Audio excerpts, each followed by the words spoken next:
दोस्तों नमस्कार। आप सबका दी गाइड बाबा चैनल पर स्वागत है।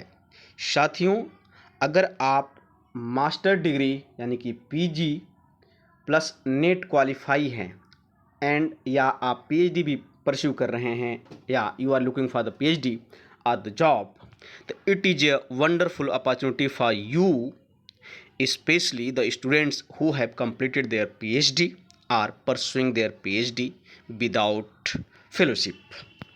साथियों, यह गौतम बुद्ध यूनिवर्सिटी यानी कि जीबीयू जो कि ग्रेटर नोएडा में स्थित है, यहाँ पर bumper 270 plus 270 plus assistant professor on contract basis, इस बात को ध्यान रखना है, contract basis for a fix duration 1 year के लिए।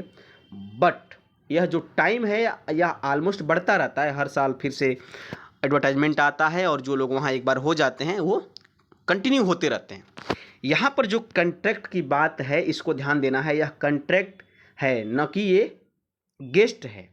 गेस्ट नहीं, यह कॉन्ट्रैक्ट यानी कि एडहॉक जैसा है। यहाँ पर आपको एक बहुत अच्छा हैंडसम सैलरी मिलेगी जो लगभग 60,000 प्लस होगी, और इसके साथ साथ आपको 1 ईयर पढ़ाने का सर्टिफिकेट मिलेगा और सर्टिफिकेट के बेसिस पर आपको एक्सपीरियंस भी मिलेगा। कहीं भी अगर आप आगे जॉब में अप्लाई करते हैं या करती हैं तो आपको एक्सपीरियंस भी मिलेगा, जो कि according to UGC guideline for the appointment of assistant professor 1 year का 2 पॉइंट एपीआई में ऐड होता है, तो वह भी आपको मिलने वाला है। तो ये आपके लिए बहुत ही सुनहरा अवसर है।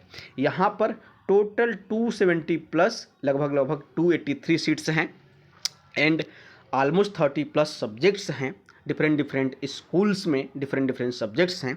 उन सब के बारे में इस वीडियो में हम लोग बातचीत करेंगे।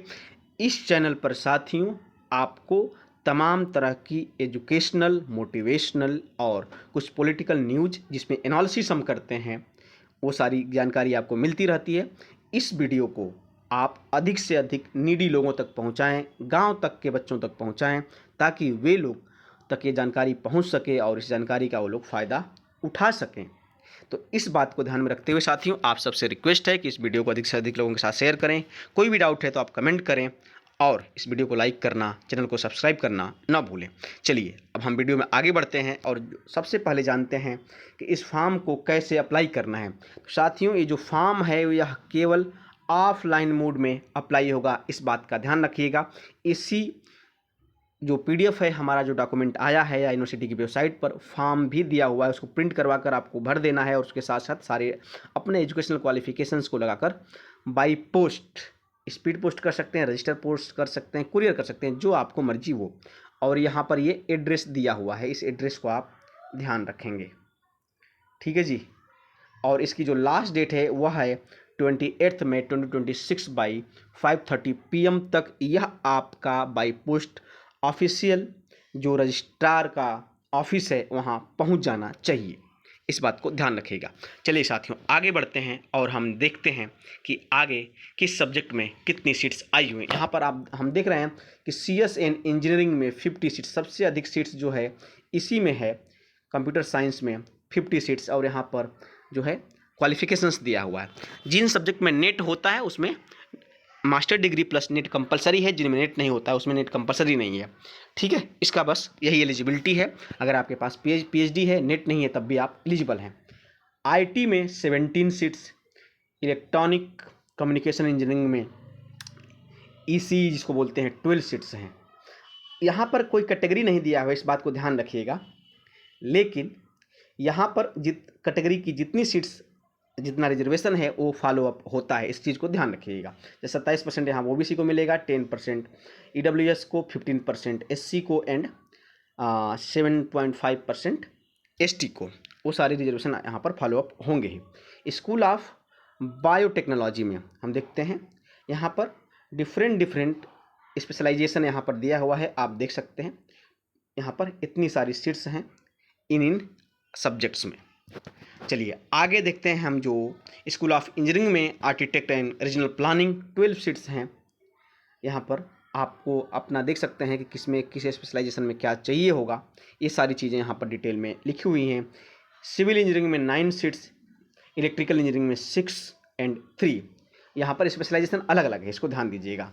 मैकेनिकल इंजीनियरिंग, जो कि मैकेनिकल के बच्चों का जो इंजीनियरिंग करते हैं उनका बड़ा फेवरेट सब्जेक्ट एक समय हुआ करता था, अब तो खैर सिविल भी हो गया है, CS भी हो गया, लेकिन यह भी एक समय में बहुत ज़्यादा हुआ करता था, तो उसमें भी 6 सीट्स आई हुई हैं। और अब हम आते हैं मैनेजमेंट में, तो यहाँ पर जो MBA वाला है, मैनेजमेंट वाला है, स्टैटिक्स, इसमें बहुत सारे सब्जेक्ट्स जो आते हैं, इको वाले भी आ जाएंगे। यहाँ पर 12 सीट्स हैं।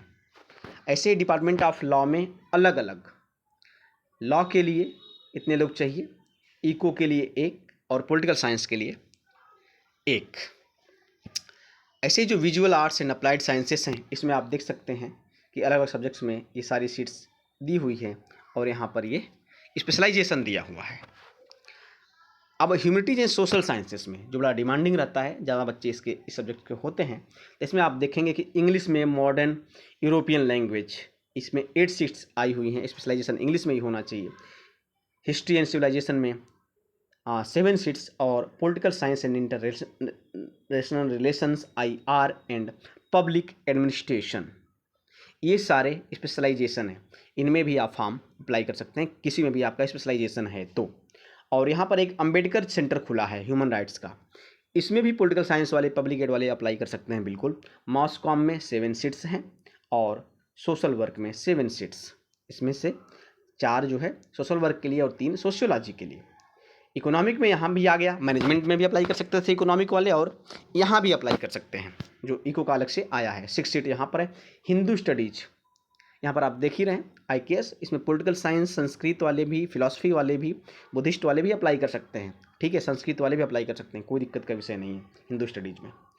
ऐसे ही आप हिंदी में भी यहाँ पर 5 सीट्स आई हुई है। और एजुकेशन ऑफ ट्रेनिंग, एजुकेशन में 19 सीट्स आई हुई हैं, ये आपको ध्यान देना चाहिए।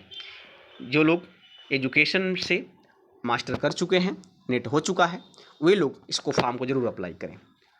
साइकोलॉजी एंड मेंटल हेल्थ में भी ये दिख रहे हैं आप, बहुत सारी सीट्स आई हुई हैं, टोटल मिलाकर ये आपकी जो है 18 सीट्स बन जाती हैं। तो साथियों, ये सारी चीज़ें आपको कंप्लीट करना है। ये जो सारी सीट्स हैं, ये सब सीट्स मिला करके बन जाती हैं 283 लगभग। तो ये बहुत सुनहरा अवसर है, आप ज़रूर फॉर्म अप्लाई कीजिए। यहाँ पर चलिए अब हम आगे जानते हैं कि आगे क्या चीज़ें आपको और करनी है। यह कॉन्ट्रैक्ट यानी एडहॉक के बेसिस पर जो है अपॉइंटमेंट है। यहाँ पर आपको मंथली सैलरी मिलनी है 57,700 रुपये। और यहाँ पे सबसे अच्छी बात क्या है साथियों, कि आपको यूनिवर्सिटी कैंपस में ही लगभग 3,000 से 3,500 रुपये में 2-3 BHK आपको पूरा HRA के लिए, HRA यानी कि हाउस मिल जाता है आपको। HRA आपको ज़्यादा खर्च नहीं होगा, HRA आप बस 3,000-3,500 खर्च करेंगे, उसमें आपको विधिवत with your family you can stay in the university campus for the whole tenure of your service. Okay, तो इसका आप लोग ज़रूर ध्यान रखिएगा। और यहाँ पर शॉर्टलिस्टेड कैंडिडेट, अगर आप एलिजिबल होते हैं, बस एलिजिबिलिटी फुलफिल करना चाहिए तो आप शॉर्टलिस्ट हो ही जाते हैं, यही मेन बात है। यहाँ पर बहुत API से शॉर्टलिस्टिंग नहीं होती है। आपका MA नेट है तो आप इजीली क्वालिफाई हो जाएंगे। मेरा सजेशन रहेगा कि इसके अलावा आपके पास जितने भी सर्टिफिकेट्स हैं, जितने भी आपके रिसर्च पेपर भी हैं, उन सबको भी आप ज़रूर इस फॉर्म के साथ साथ भेजिएगा और इस फॉर्म में आप उसको भरिएगा, तो वो चीज़ और अच्छा रहता है साथियों। इसमें फॉर्म भरने के लिए आप सीधे 1,000 फीस जो लग रही है, एंड OBC SC ST के लिए 500, इसको आप इस अकाउंट में डायरेक्टली पेमेंट कर सकते हैं। इसके लिए आपको चालान बनाने की ज़रूरत नहीं है, आप सीधे ऑनलाइन पेमेंट कर दीजिए इस अकाउंट में, और जब आप फॉर्म भरेंगे तो उसका प्रूफ भी लगा दीजिएगा कि आपने ये पेमेंट किया हुआ है, ठीक है। तो जो सिलेक्शन प्रोसेस होगा साथियों, वह केवल और केवल इंटरव्यू बेसिस पर होगा, इसको भी ध्यान रखिएगा। तो इसके लिए कोशिश करना चाहिए जहाँ पे इंटरव्यू बेसिस पर सिलेक्शन होते हैं कि वहाँ के जो भी डीन हैं, HOD हैं, डिपार्टमेंट के प्रोफेसर्स हैं, उन सब से आपको पहले बात कर लेना चाहिए। बात कर लेते हैं तो थोड़ा और अच्छा रहता है, आप नोन टू हो जाते हैं कि वहाँ की फैकल्टीज कैसी हैं, क्या पूछ सकती हैं, तो और अच्छा रहता है। इसको आप ध्यान रखेंगे। एक चीज़ जो रिजर्वेशन पॉलिसी की बात है साथियों, एक चीज़ ध्यान रखिएगा कि जितने भी रिजर्वेशन इम्प्लीमेंट होते हैं वह ये स्टेट गवर्नमेंट की यूनिवर्सिटी है, इसको ध्यान रखिए, यह UP स्टेट की यूनिवर्सिटी है। तो जितने भी OBC SC ST EWS category के कैंडिडेट्स हैं, वे लोग अगर UP से हैं तभी उनको रिजर्वेशन मिलेगा, अगर यूपी से बाहर के हैं, अगर आप रिजर्व कैटेगरी से में फॉल करते हैं, फिर भी अगर यूपी में जाएंगे तो आपको यूआर में होना पड़ेगा। ये रिजर्वेशन पॉलिसी का रूल होता है कहीं भी पूरे देश में, कि सेंट्रल गवर्नमेंट के जॉब में तो आपको कहीं भी ऑल ओवर इंडिया आप उसी कैटेगरी में आते हैं जिस कैटेगरी में आप अपने स्टेट में आते हैं, ठीक है, क्योंकि वो सेंट्रल गवर्नमेंट का है। लेकिन स्टेट गवर्नमेंट की जॉब में जिस स्टेट की वो जॉब है, केवल उसी स्टेट के कैंडिडेट जो रिजर्व कैटेगरी में आते हैं उनको ही रिजर्वेशन का प्रॉफिट मिलता है। अदर स्टेट के रिजर्व कैंडिडेट उस स्टेट में जाकर, यानी कि अपने अलावा किसी अदर स्टेट में जाकर के वो लोग यूआर में काउंट होते हैं, जनरल में काउंट होते हैं। इस चीज़ को ध्यान रखना है आपको। तो अगर आप यूपी से बाहर के हैं और आप किसी भी कैटेगरी में आते हैं तो आपको यूआर में करना ही है। अगर आप यूपी से हैं, यूआर में आते हैं तो यूआर में करना है, ठीक है। रिजर्वेशन यहाँ पर पूरा मिलेगा, इस बात को ध्यान रखिएगा। भले ही एडवर्टाइजमेंट में वो चीज़ नहीं स्पष्टता से लिखी हुई है कि किस कैटेगरी में कितनी सीट्स हैं, टोटल नंबर ऑफ सीट्स लिखी हुई है, लेकिन according to the reservation policy all the process will be followed. Okay, तो इसको ध्यान दीजिएगा। इसको आपको भरने के साथ साथ एक काम और करना है, लास्ट में फॉर्म भरिए। ये आपका फॉर्म है, देखिए यहाँ पर आपको अपना फ़ोटो लगाना है, स्कूल का नाम लिखना है कि आप किस स्कूल में भर रहे हैं, उसका डिपार्टमेंट और स्पेशलाइजेशन। जैसे कि अगर आप पॉलिटिकल साइंस में भर रहे हैं तो आपका पॉलिटिकल साइंस है कि थियरी है कि आईआर है कि पब्लिक एड है, क्या है, वो चीज़ें आपको लिखनी पड़ेगी। और जो आपने पेमेंट किया है इसको आपको यहाँ पर फिलअप करना है। इसके साथ साथ आप अपना सारा डिटेल यहाँ पर भरते हैं। इसमें आप इसको भरते समय आप ध्यान रखेंगे बहुत केयरफुली, ठीक है, कि आपको किस कैटेगरी में फॉर्म भरना है। हाईएस्ट क्वालिफिकेशन, अगर आप पीएचडी कर रहे हैं तो यहाँ पर लिख दीजिएगा परसुइंग पीएचडी, ठीक है, इसको ध्यान रखिएगा। चलिए, यहाँ पर एक मेरा सजेशन रहेगा दोस्तों कि अगर आप कहीं पीएचडी कर रहे हैं, अगर आप जेआरएफ भी ले रहे हैं, जेआरएफ एसआरएफ हैं, तो आपको फॉर्म भरने से बचना चाहिए। फॉर्म तो भर सकते हैं, सिलेक्शन अगर मान लीजिए आपका हो जाए, अगर यूनिवर्सिटी आपको परेशान करे तो आपको दिक्कत हो सकती है, क्योंकि गेस्ट फैकल्टी तो आप इजली पढ़ा लेते हैं, कोई दिक्कत नहीं आती है, वो अलाउ भी है। लेकिन यहाँ पर आपको पूरा एक पे स्केल मिल रहा है 57,700 का, तो इसलिए ही आपको सर्टिफिकेट मिल रहा है, एक्सपीरियंस सर्टिफिकेट, और वो सर्टिफिकेट आपको हर जगह काउंट हो रहा है। तो इसलिए आपके कहीं जेआरएफ में प्रॉब्लम नहीं आए, इस चीज़ को आप देख लीजिएगा। मेरे अकॉर्डिंग जिनका जेआरएफ है उनको फॉर्म नहीं भरना चाहिए, तो ठीक रहेगा। जिनका जेआरएफ नहीं है ये लोग फॉर्म भर सकते हैं, इसमें कोई दिक्कत का विषय नहीं है, ठीक है। वो आप अपने अकॉर्डिंग देख लीजिएगा। अगर आपका यूनिवर्सिटी और सुपरवाइजर अलाउ करते हैं तो सारे चीज़ें आपको इसमें फिलअप करनी है। इसके साथ साथ आप अपना यहाँ पर डिग्री वगैरह पूरा आप देख ही रहे हैं, उन सबको आपको मेंशन करना है। इसके साथ साथ आपने किसी भी ऑर्गेनाइजेशन में कोई काम किया है तो उसको भी आपको भरना है। सेमिनार वगैरह भी जो भी आप अटेंड किए हैं उन सबको आप यहाँ पर अटैच कर दीजिए, ठीक है। पब्लिकेशंस वगैरह पूरा आपको यहाँ पर मेंशन कर देना चाहिए, कितना क्या रहा, और सारी चीज़ें। एपीआई स्कोर आपका कितना बनता है according to UGC guideline for the appointment in the university campus department, not in the colleges, उसके अकॉर्डिंग आपको यहाँ पर लिख देना चाहिए, ठीक है। इसको ध्यान रखिएगा। और इसके साथ साथ साथियों, मेरा आप सबको एक अच्छा सजेशन रहेगा कि आप जब इस फॉर्म को पूरा फिलअप कर लें और इसको जब आप बाई पोस्ट करें तो इसमें सारे एकेडमिक डॉक्यूमेंट्स तो लगाना ही है। इसके साथ साथ आप अपना एक CV, एकेडमिक CV ज़रूर अटैच कर दीजिए, उसका भी बहुत फ़ायदा होगा। तो ये है साथियों फॉर्म।